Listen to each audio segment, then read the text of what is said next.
हमारी चलेगी 18 अप्रैल 1967। क्लास पहले पेज के अंत में बात चल रही थी।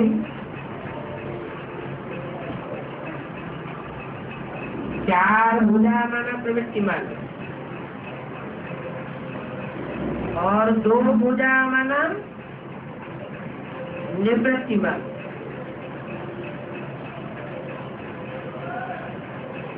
क्या बात हुई? विष्णु के बारे में बात हो रही है। विष्णु की चार भुजाएं दिखाते हैं। ब्रह्मा के साथ सरस्वती और शंकर के साथ पार्वती। और शंकर का काम जब जगदम्बा करती है, महाकाली के रूप में,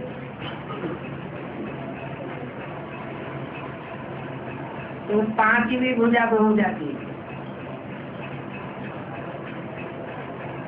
और चलाने वाला अलग हो जाता है।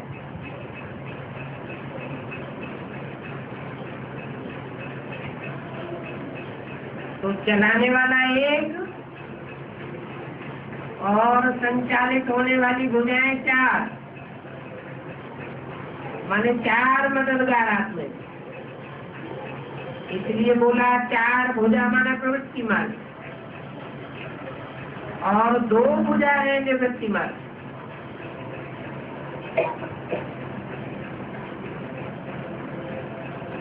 माना चार आत्माओं का स्वभाव संस्कार मिलकर के एक हो जाता है, तो विश्व की प्रवृत्ति पक्की हो जाती है। और जब दो भुजाएं अपने संस्कारों को अलग निभाती है और दो भुजाओं का संस्कार अलग होता है, तो निवृत्ति मार्ग।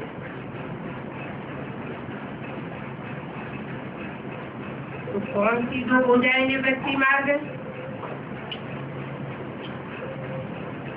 और कौन सी चार भुजाएं प्रवृत्ति मार्ग?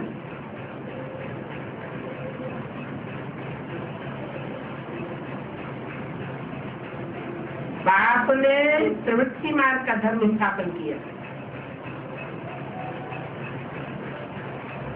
और सन्यासियों ने निवृत्ति मार्ग का धर्म स्थापन किया। सन्यासी निवृत्ति मार्ग के हैं।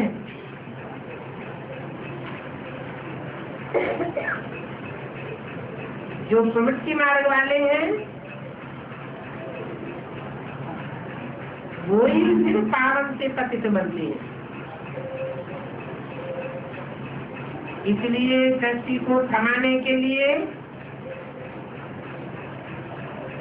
सन्यासियों का पाठ है पवित्र बनाने का।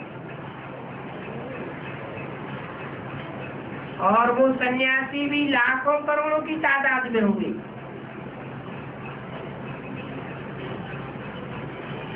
जब मेला आदि लगता है तो बहुत आते हैं।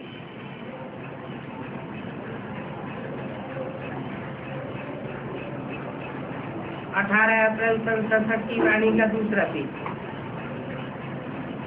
वो सन्यासी खाना पकाते नहीं है,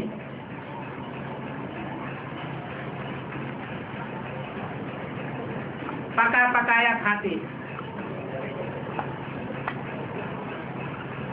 क्योंकि गृहस्थियों की पालना पर चलते हैं।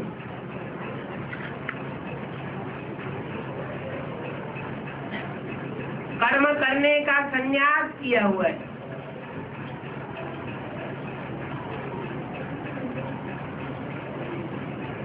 फिर भोजन कहाँ से मिलेगा? तो गृहस्थियों के पास जाके खाते हैं।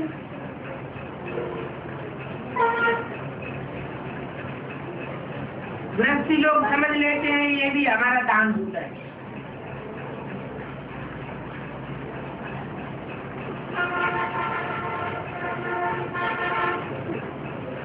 एक तरफ दान हुआ फिर दूसरी तरफ पाप भी हुआ, क्योंकि वो मंत्र ही उल्टा देते हैं।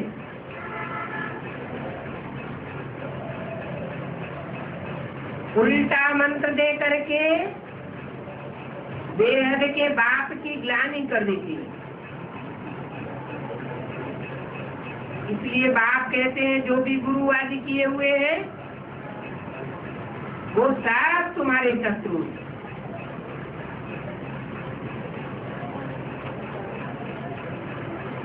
चाहे हद में किए हुए मनुष्य गुरु है, हद की दुनिया में 63 जन्म किए, और चाहे अब संगम की दुनिया में बेहद में देहधारी मनुष्य गुरु किए और उनकी मत पर चले, वो सब तुम्हारे शत्रु हैं, नीचे गिराने वाले हैं।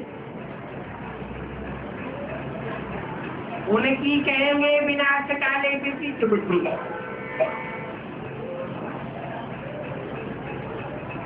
हिंदी के चित्र में कहीं बताया हुआ है ना, सीढ़ी के चित्र में लिखो नीचे विनाश काले विपरीत बुद्धि विनश्यते। तो नीचे जो भी बैठे हुए हैं, जहाँ लिखा हुआ है 40 वर्ष का कर्म योग, वो सब विनाश काले विपरीत बुद्धि विनश्यते की लिस्ट में चले गए। बुद्धि विनश्यते और अपने फॉलोअर्स का भी विनाश कर देते हैं।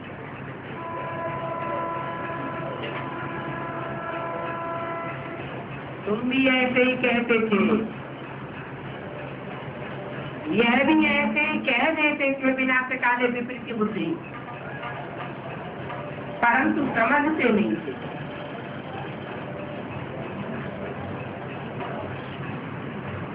क्योंकि ईश्वर को सर्वव्यापी कह देते हैं, कहते हैं जिधर देखता हूँ उधर भगवान ही भगवान है।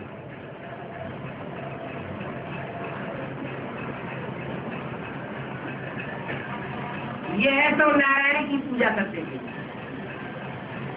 कौन? ब्रह्मा। जानते थोड़े ही थे।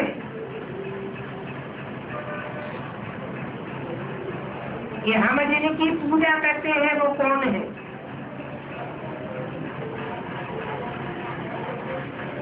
यह भी पुजारी पतित था, अभी फिर श्रीमत पर चल करके पावन बन रहा है।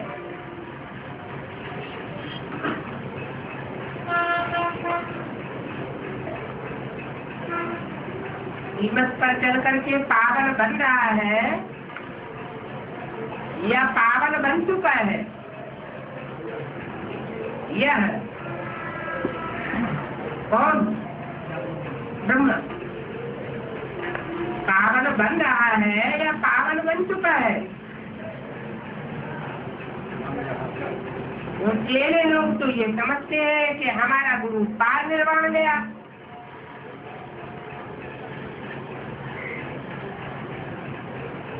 पावन हो गया।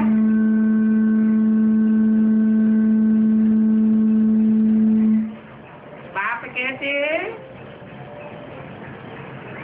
ये देहधारी धर्म गुरु कोई भी पावन नहीं बनते, कोई भी पार निर्वाण नहीं जाते, खुद भी नीचे जाते हैं, अपने फॉलोअर्स को भी नीचे ले जाते हैं।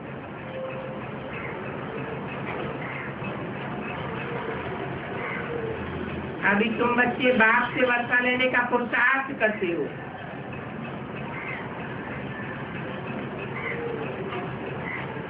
इसलिए कहते हैं फॉलो करो। माया हर बात में पछाड़ती रहती है। ये देह अभिमानी ही है जिससे मनुष्य पापी बन जाते हैं। बाबा के पास सेंटर से समाचार आता है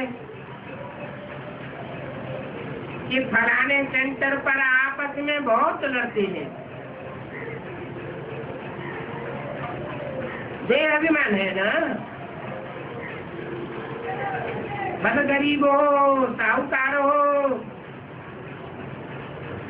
परंतु देह अभिमान भी जब टूटे ना, देह अभिमान तोड़ने में ही बड़ी मेहनत है। बाप कहते हैं तुम अपन को आत्मा समझ इस देह के पास बजाओ। तुम घड़ी घड़ी देह अभिमान में क्यों आते हो? रामानुसार देह अभिमान में भी तो आना है, परंतु पुरुषार्थ करके इस समय पक्के देह अभिमानी बने। बाबा कहते हैं तुम तो आत्मा हो, आत्मा ही तो सब कुछ करती है। आत्मा कहती है कि मैं जज हूँ, फलाना हूँ। और आत्मा जब शरीर से निकल जावे, शरीर को काटो तो शरीर से आवाज कुछ भी निकलेगा क्या? कुछ भी नहीं। आत्मा ही कहती है कि मेरे शरीर को मत दुखाओ।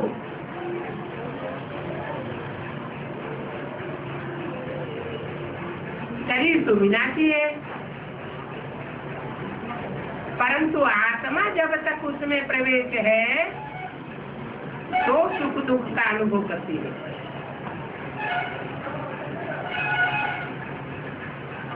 अपन को आत्मा समझो, जो बाप को याद करो, देह अभिमान छोड़ो। जितना देही अभिमानी बनेंगे उतना ही तुम तंदुरुस्त और निरोगी भी रहेंगे। इस एक जन्म की ये बात नहीं है,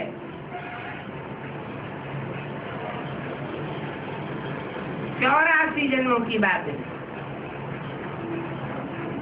तुम्हारी आयु भी बड़ी होती जाएगी। इस योग बल से तुम 21 जन्म तक तो पूरे निरोगी रहेंगे।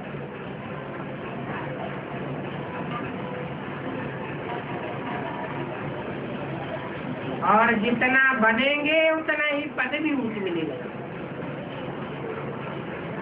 जितना पद ऊंचा होगा उतना सजाओं से बचेंगे, नहीं तो सजाएं बहुत खानी पड़ेंगी। इतने लाखों करोड़ों पुरुषार्थियों में से देही अभिमानी सिर्फ 8 बनते हैं। 8 की माला होती है ना, परंतु उनमें भी नंबरवार हैं।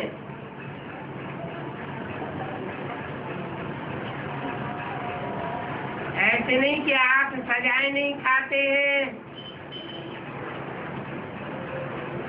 तो समान नंबर के हो गए, उनमें भी फर्क है।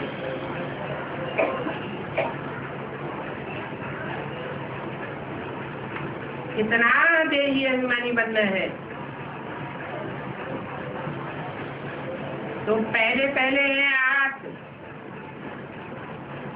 फिर है 1000, फिर है 16,000।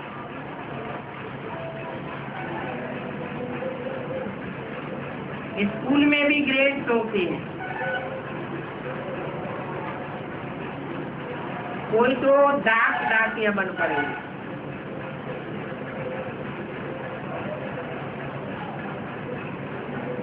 फिर पिछाड़ी में आवेंगे करके थोड़ी राजा ही मिल जावे।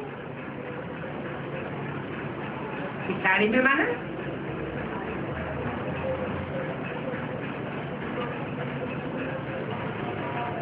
त्रेता के आखिरी जन्मों में आवेंगे, कौन सतयुग के आखिरी जन्मों में आवेंगे। तो पिछाड़ी भी नंबरवार है।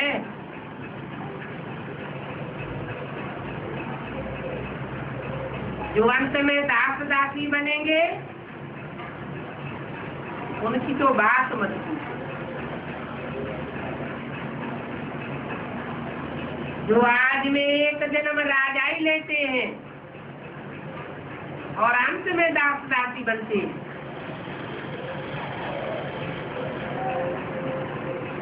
ऐसे तो कोई होते ही नहीं। जो आज में राजा बनेंगे वो अंत तक उनके पद पाते रहेंगे। शेष में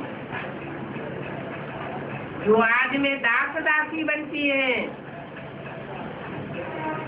वो अंत में थोड़ा ऊंचे पद पा लेते।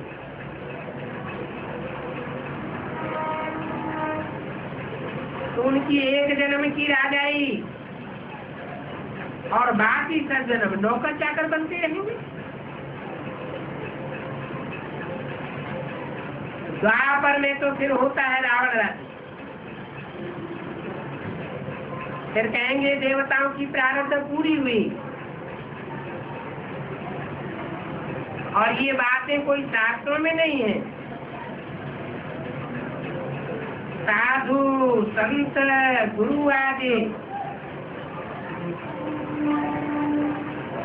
इनकी तकदीर में भी ज्ञान अभी नहीं है।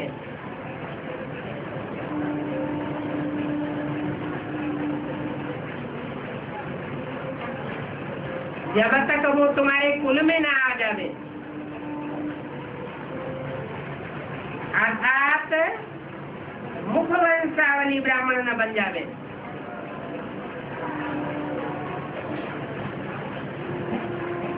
मुखवंशावली है तो तुम्हारे कुल के नहीं। जब मुखवंशावली बनते हैं तब ज्ञान उठाते हैं। ब्राह्मण बनने बिना देवता कैसे बन सकेंगे।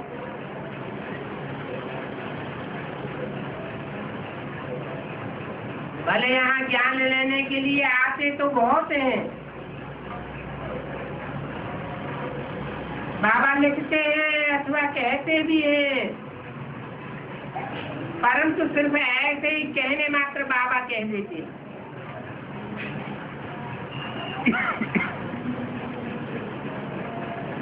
एक दो बारी आए, एक दो बारी पत्र लिखा, फिर गुम हो जाते।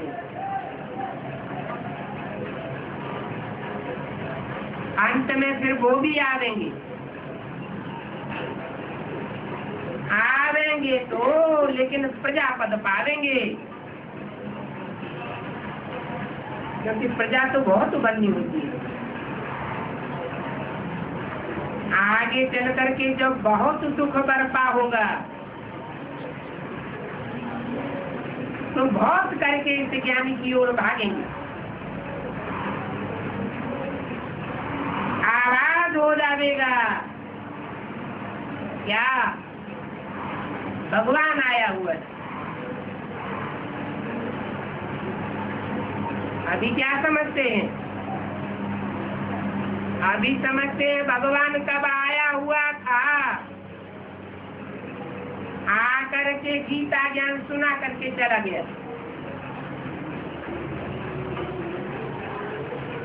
अब हम पतित से पावन बनते रहेंगे और दूसरों को बनाते रहेंगे।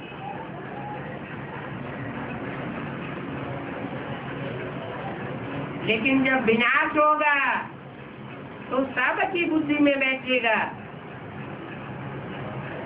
कि असली भगवान का स्वरूप कौन है। तुम्हारे भी बहुत सेंटर खुल जाएंगे। अभी तो तुम बच्चों का भी दोष है, क्योंकि देही अभिमानी बनते नहीं हो।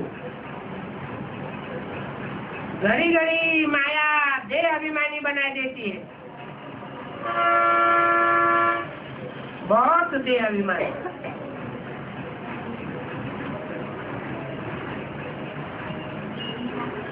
अंत तक अगर ऐसे ही होता रहा तो फिर बहुत कम पद पालेंगे, फिर जाकर के दास दासियां बनना पड़े। और दास दासियां भी नंबरवार ढेर के ढेर होते हैं।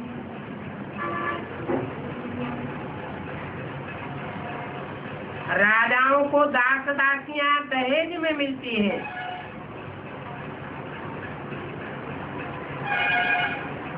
साहूकारों को दहेज में नहीं मिलती है।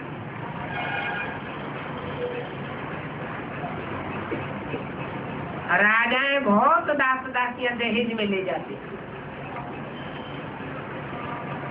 वहां पर भी ऐसा होता है। बच्चों ने देखा है राधा कितनी दासियां दहेज में ले जाती है।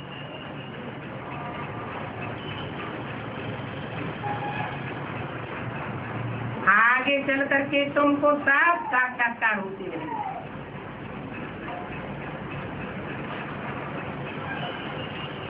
हल्की फुल्की दासी बनने से तो अच्छा है प्रजा में चले जाए।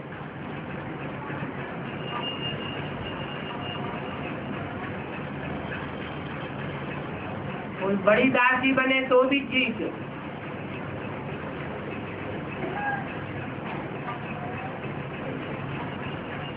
जैसे राधा कृष्ण की बड़े से बड़ी दासी कौन होती है?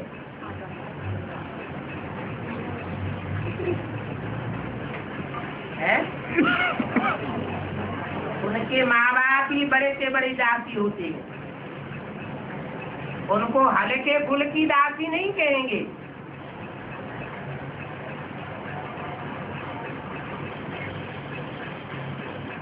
छोटे तबके की दास दासी बनने से तो अच्छा है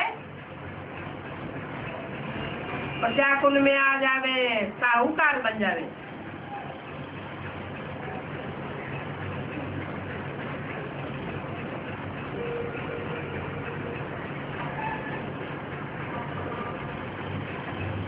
हल्की फुल्की दासी को पिछाड़ी जन्मों में जाकर 1-2 जन्म राजाई मिलेगी, अथवा राजाई में जन्म मिलेगा। प्रिंसेस बन करके रह जाएंगी। ऐसे कि ये दासी अक्षर ही बहुत खराब है। इससे तो अच्छा है कि प्रजा में साहूकार बन जावे।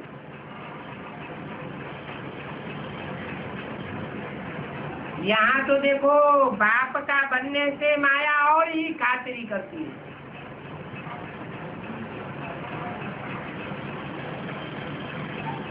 रुस्तम से रुस्तम होकर के लड़ती है। माया देखती है ये बाप के बन गए, माना सरेंडर हो गए, इन्होंने रुस्तम पना दिखाया, तो खूब पिछाड़ी पड़ती है।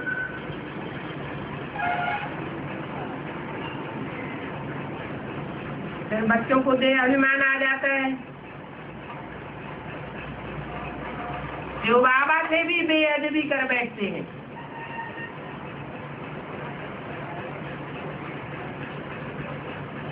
आखरीन करते करते बाप को याद करना ही छोड़ देते।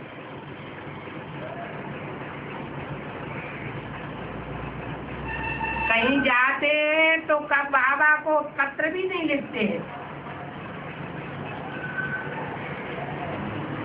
ऐसे तो पत्र लिखने में कोई समय नहीं लगता है। फिर बाबा के सामने आते हैं तो झूठ बोलने लग पड़ते हैं। बाबा हमको फुर्सत नहीं मिली। बाबा कहते हैं तुम्हें खाने की फुर्सत है, पत्र लिखने की फुर्सत नहीं है। और ऐसा बाबा जो विश्व का मालिक बनाने आया हुआ है, उनको तुम्हें एक कार्ड लिखने की फुर्सत नहीं है। लिखना चाहिए, बाबा हम राजी खुशी हैं। 18 अप्रैल संसद की वाणी का तीसरा दिन। लिखना चाहिए हम बाबा ये सर्विस करते हैं और इस सेवा का यह रिजल्ट आया है। इतने जिज्ञासु रेगुलर हुए। यहाँ तो अच्छे अच्छे बच्चे भी पत्र नहीं लिखते। खाने की, कपड़े पहनने की इतनी फुर्सत रहती है, बाकी कार्ड लिखने की फुर्सत नहीं। शिव बाबा को भूल करके देह अभिमान में आ जाते हैं, इसलिए फिर ऐसे ऐसे बहाने करते रहते हैं। बाप को याद करते रहेंगे तो जरूर ख्याल आएगा कि ऐसा बाप जो हमको घी दान देता है, उनको पत्र क्यों न लिखो।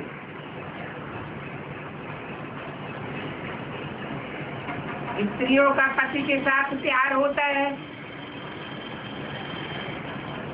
पति बाहर जाता है तो रोज पत्र लिखती है। अगर पति का जवाब ना आवे तो तड़पने लग पड़ती है।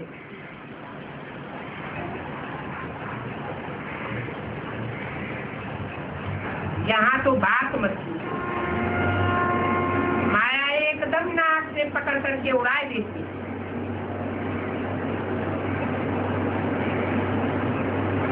कदम कदम पर श्रीमत पर पदम है और तुम्हारे भी कदम कदम पर पदम है। तुम तो अनगिनत धनवान बनते हो। इतने धनवान बनते हो जो वहाँ धन की गिनती होती ही नहीं।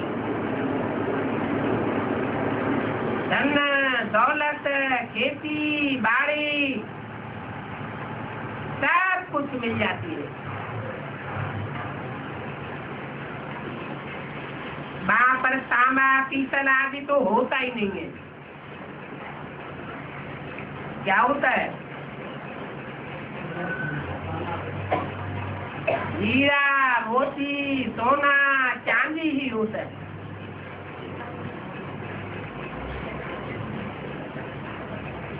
सोने के सिक्के होते हैं। मकान ही सोने के बनते हैं।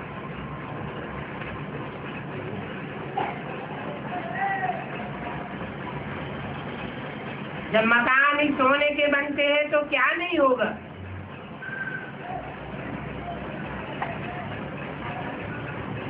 यहाँ तो गवर्नमेंट प्रजा से लेकर के छीनती चली जाती है। कोई न कोई बहाना बनाकर।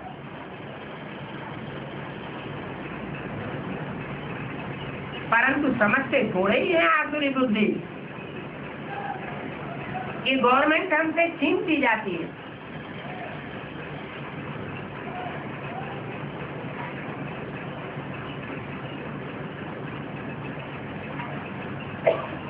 बैंक में धन रखेंगे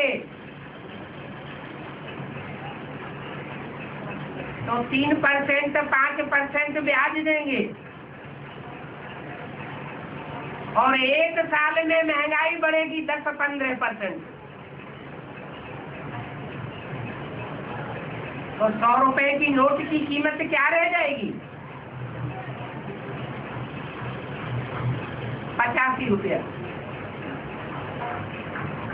85 रुपीज। तो घाटा हुआ या फायदा हुआ?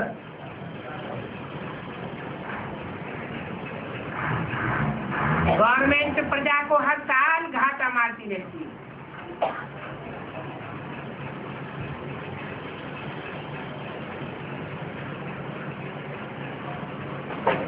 कोई को कहो कि गवर्नमेंट ऐसी भ्रष्टाचारी है तो बिगड़ पड़ेंगे। गवर्नमेंट के ऑफिसर ही आज कहते हैं ये तो सब राक्षस राज्य है, भ्रष्टाचारी राज्य। जब ऑफिसर ही भ्रष्टाचारी तो यथा राजा तथा प्रजा सब भ्रष्टाचारी हो जाते हैं।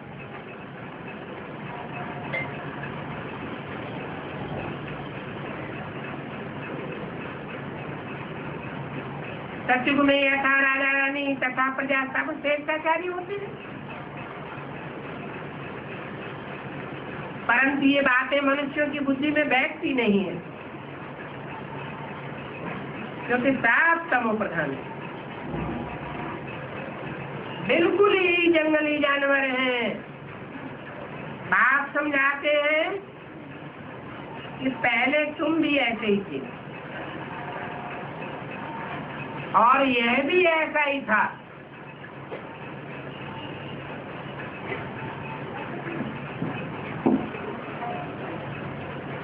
जंगली जानवरों के ही आकर के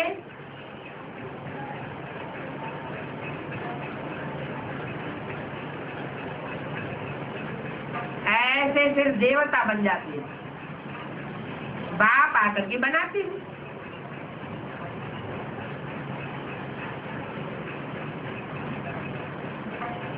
बाप सन्मुख आकर के बनाते तो भी बनती नहीं,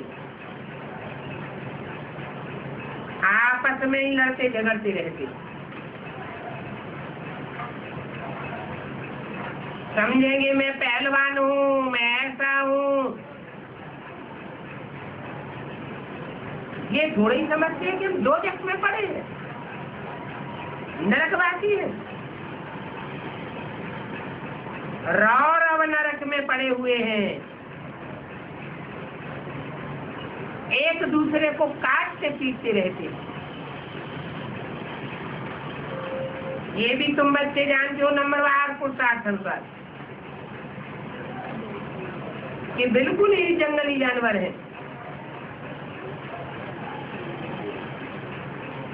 बाप समझाते हैं तुम भी ऐसे ही थे, ये भी ऐसा ही था।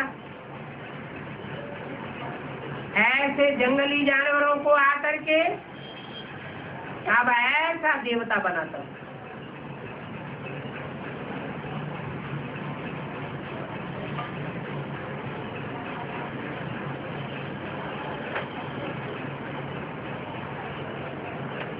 रात दिन चिंताओं में सड़ते रहते हैं, मरते रहते हैं।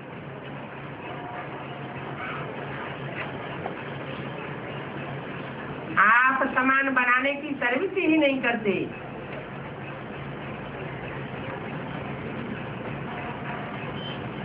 अगर सेवाधारी नहीं बनते हैं तो फिर बीमार रोगी हो जाते हैं।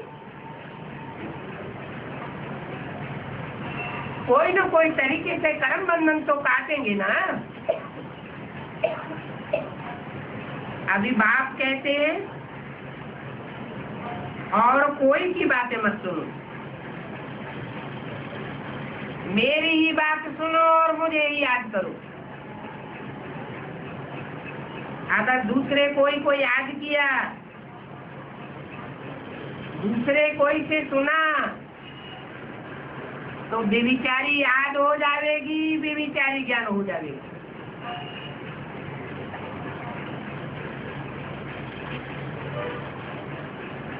तुमको तो आप बेविचारी देवता बनना है। इस दुनिया में मनुष्य तो सब असुर है। असुरों को याद करेंगे तो असुर ही बनेंगे। अगर देवताओं को याद करें तो भी बेहतर है।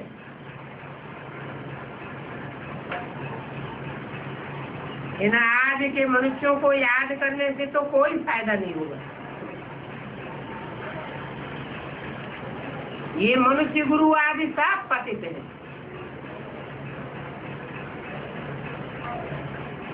देवताएं तो फिर भी पवित्र होते हैं।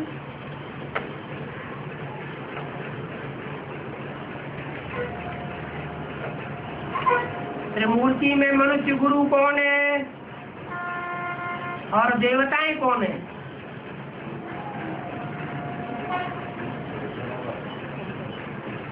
जिनकी पूजा नहीं होती भक्ति मार्ग में, जिसके मंदिर नहीं बनते, मूर्तियां नहीं बनती। क्यों नहीं बनती? क्योंकि देहधारी सब अपवित्र हैं।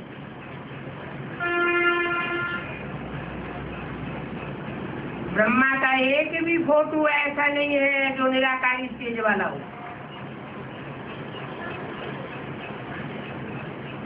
निराकारी माना निर्विकारी और साकारी माना देहाभिमानी। तो मनुष्य गुरुओं की लिस्ट में ये ब्रह्मा भी आ जाता है। इसलिए बाप कहते हैं कोई मम्मा के मुरीद, कोई बाबा के मुरीद, शिव बाबा को कोई पूछता ही नहीं। यज्ञ के आदि से ही ऐसा होता चला आया है।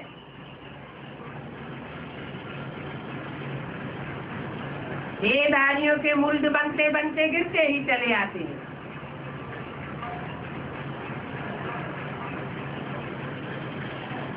आजकल तो मनुष्यों के गुरुओं के पुजारी बन गए हैं।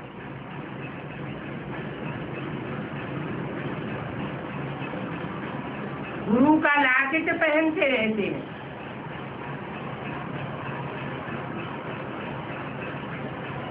गोया ऊंच के ऊंच गुरु हो गया। बाप कहते इस समय के गुरु आदि सब राक्षस हैं।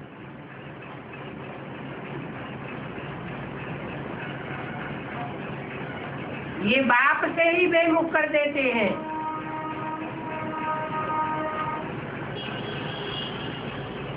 तो ब्रह्मा और ब्रह्मा के जो भी फॉलोअर्स हैं, जो ब्रह्मा को गुरु समझ बैठे, सदगुरु,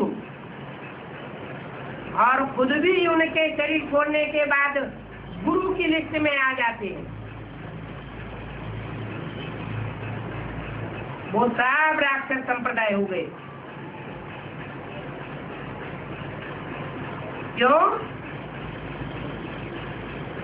क्योंकि अपने चित्र छपाते रहते हैं और अपने फॉलोअर्स को लॉकेट पहनाते रहते हैं।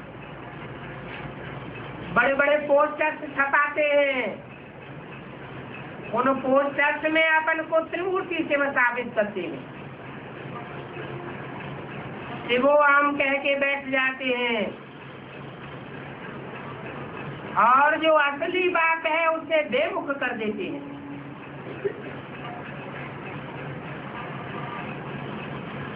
इसलिए इनका नाम रखा है हिरण्याकश्यप।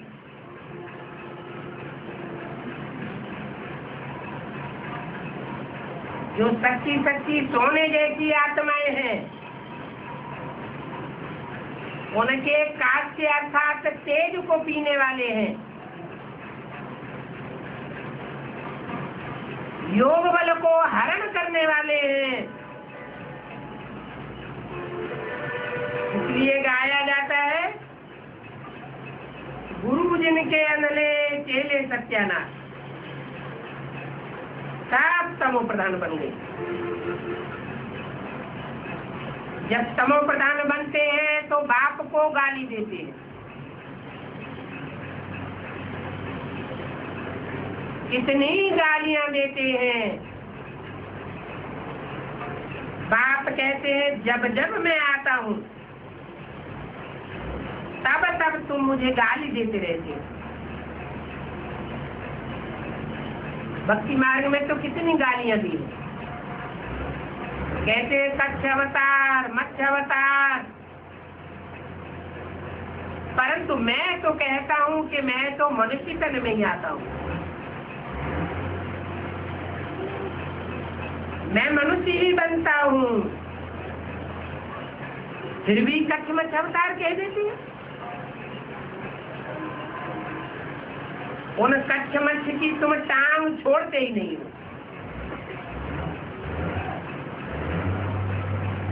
यहाँ तो बाप न अपनी टांग पकड़ने देते हैं और न कोई की टांग पकड़ने देते, अर्थात पांव नहीं पकड़ने देते। कहते हैं सिर क्यों झुकाते हो? शिव बाबा को पांव थोड़े ही है जो तुम सिर झुकाते हो। इसलिए शिव बाबा कहते हैं कि जब गोद में भी आओ तो शिव बाबा को याद करो। शिव बाबा को याद करते नहीं हो तो गोया पाप करते हो।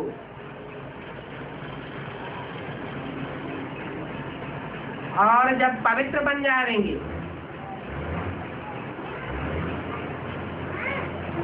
दैवी पद पाए लेंगे, तो गोद भी ले सकते हो।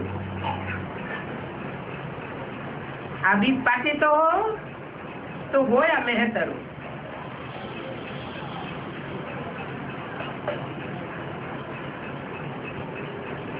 मुत पलिती हो ना,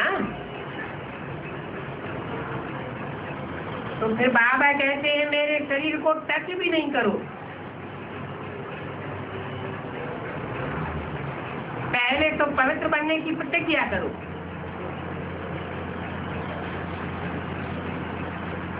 जब पवित्र बन जाएंगे तो गोद भी ले सकेंगे।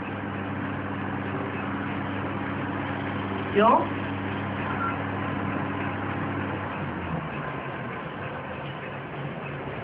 हर सितारे में एक दुनिया है।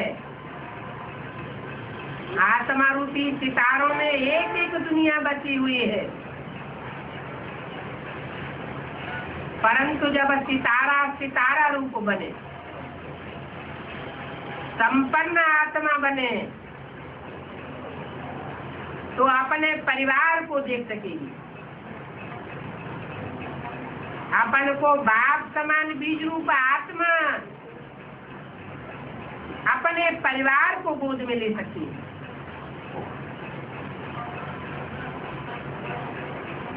जब तक बीज पुराने झाड़ से डिटैच नहीं हुआ है, तब तक निराकारी स्टेज नहीं बनी है।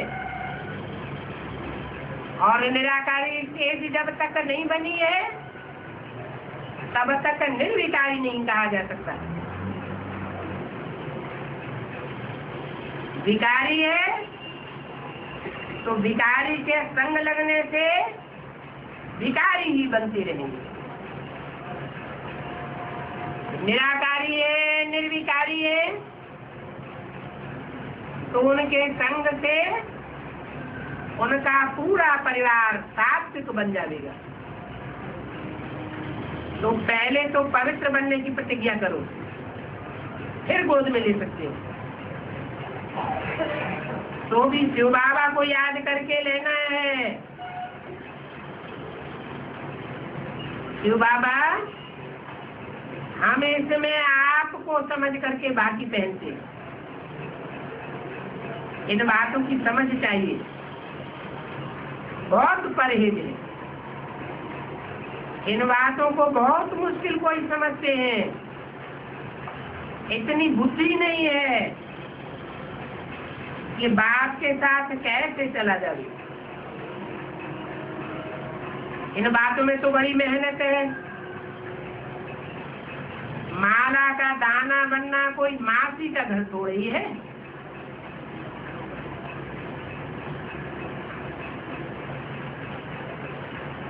शरीर पर तो कोई भरोसा नहीं, तो अंदर में डर रहना चाहिए कि हमसे कोई ऐसा उल्टा पलटा कर्म न हो जाए क्योंकि अभी कर्मातीत अवस्था तो हुई नहीं है। मुख्य है बाप को याद करना।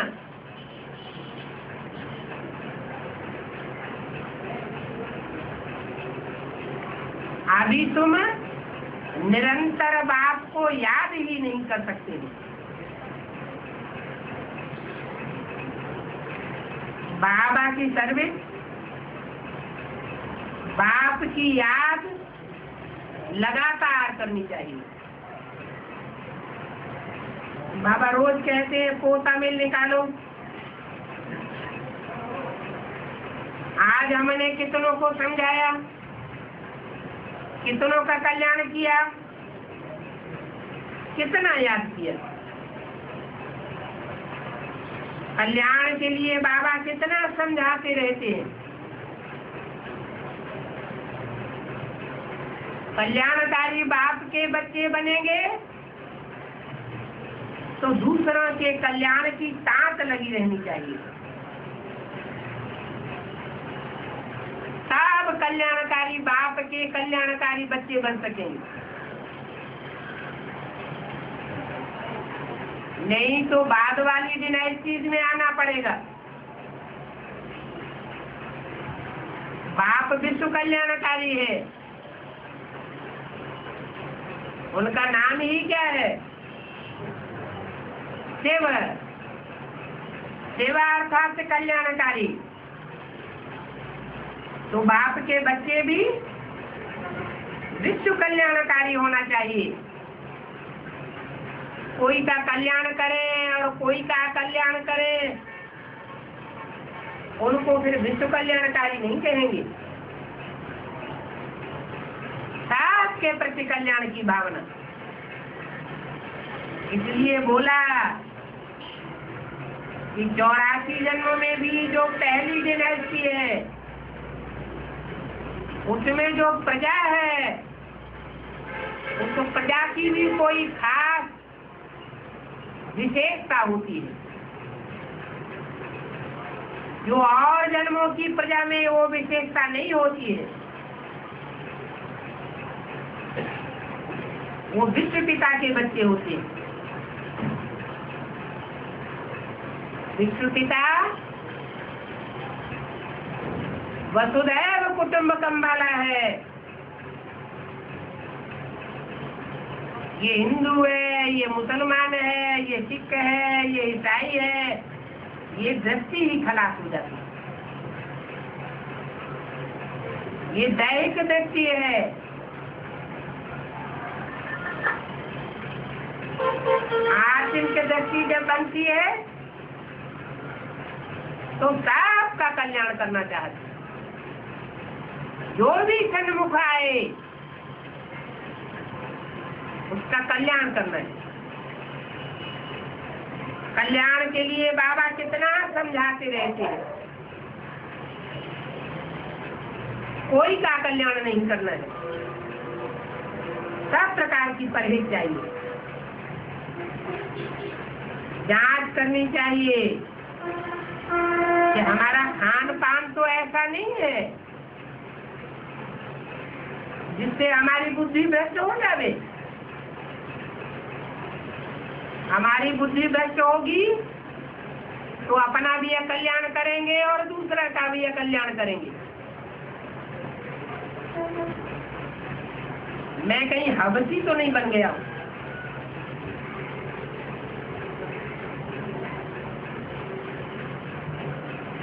खुदा हबसी होगा तो संगी साथियों को भी हबसी बना देगा। जैसे शराबी होते हैं तो उनके संग में जो जाता है उनको शराबी बनाता है।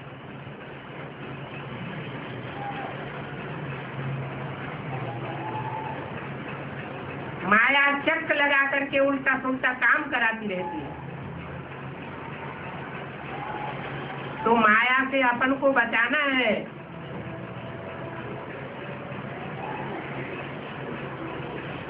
ये माया भी बाप की दुश्मन है।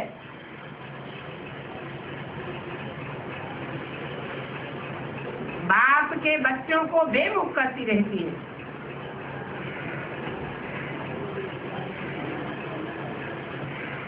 कोई आदमी है क्या?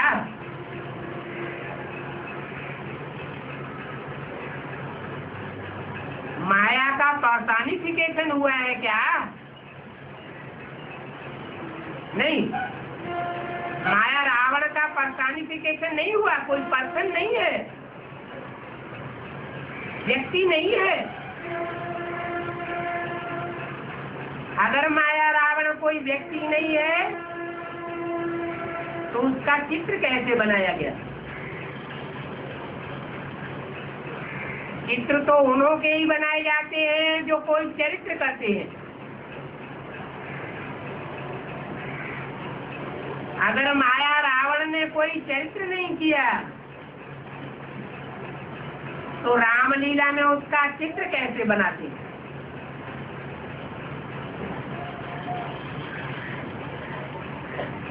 चित्रकारों ने चित्र बनाया है,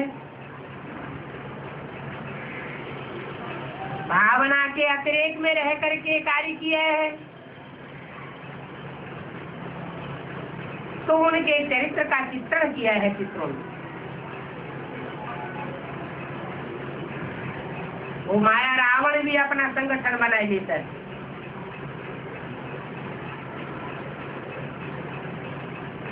माया रावण की है हद की प्योरिटी, सन्यासियों वाली प्योरिटी, और उस प्योरिटी से वो यूनिटी बनाता है। तुम्हारी है बेहद की प्योरिटी, तुम घर बार को नहीं छोड़ते हो, घर बार में रहते बुद्धि से त्याग करते हो।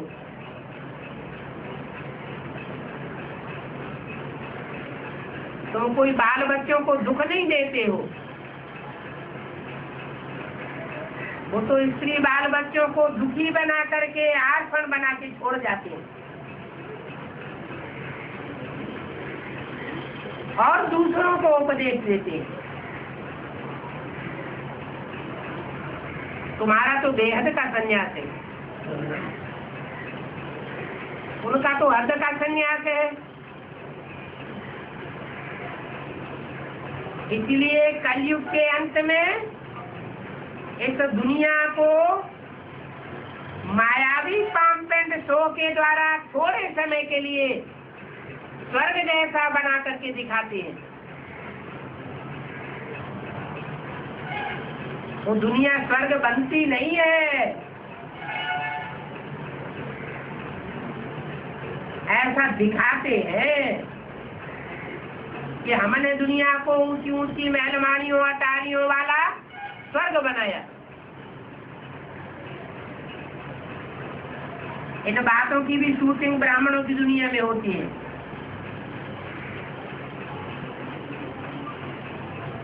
यज्ञ के आदि में वेदधारी ब्रह्मा और उनके सहयोगी साथियों के द्वारा जो कराची में स्वर्ग का मॉडल बनाया गया,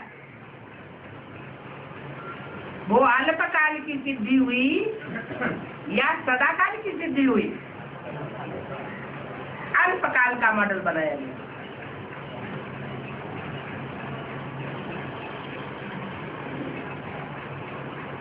बनाने वाला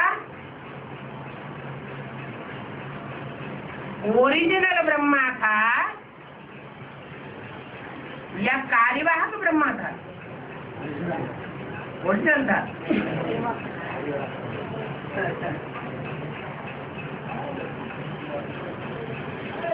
ओरिजिनल चला गया तो डुप्लीकेट तैयार हुआ।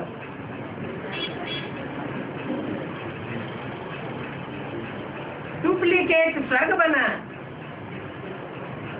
इसकी यादगार में भक्ति मार्ग में आज भी अजमेर में ब्रह्मा का मंदिर बनाया हुआ है और अजमेर में स्वर्ग का मॉडल बनाया हुआ है।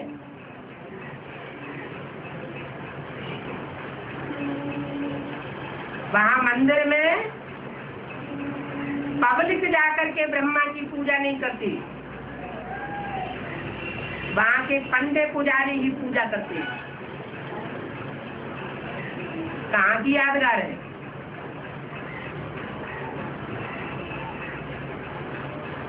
ब्राह्मणों की दुनिया में भी कोई अजमेर है जहाँ भेड़ बकरियों में सल पालो करते रहते हैं, बुद्धि बिल्कुल नहीं चलाते।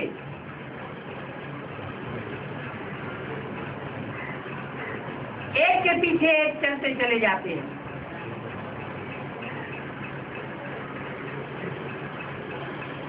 माउंट आबू में कोई ने चित्र रख दिया ट्रांसलाट का बना करके, तो बस उसी को भगवान मान लिया। गीता का भगवान बन करके बैठ गया। अभी बाप कहते हैं कृष्ण की उर्फ ब्रह्मा की गीता से नरक बनता है और शिव उर्फ शंकर की गीता से स्वर्ग बनता है। जिस गीता पर कृष्ण उर्फ दादा लेखराज ब्रह्मा की छाप है, जिस गीता के दिल पर दादा लेखराज ब्रह्मा उर्फ कृष्ण की छाप है, वो गीता नरक बनाती है। और जिस गीता के दिल पर शिव शंकर भोलेनाथ की छाप है, वो गीता 1 सेकंड में नरक से स्वर्ग बनाती है। कहते भी है ब्रह्मा को विष्णु बनाने में कितना टाइम लगा? 1 सेकंड। वो कौन सी शक्ति है जो 1 सेकंड में ब्रह्मा तो विष्णु बनाई देती है? ऐसा परिवर्तन करने वाली परिवर्तन शक्ति कौन?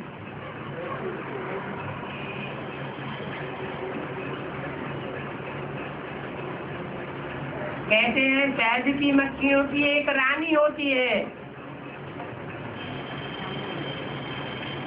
एक वो रानी मक्खी उड़ती है तो उसके पीछे पीछे सारा झाड़ जाता है। अभ्यस्तवाणी में बोला है भारत माता शिव शक्ति अवतार अंत का यही नारा है। अंत में वो शक्ति गीता निकलती है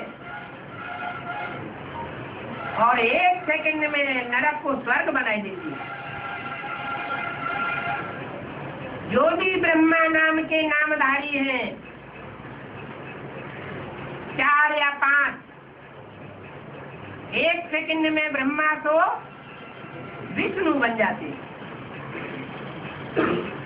ओम शांति।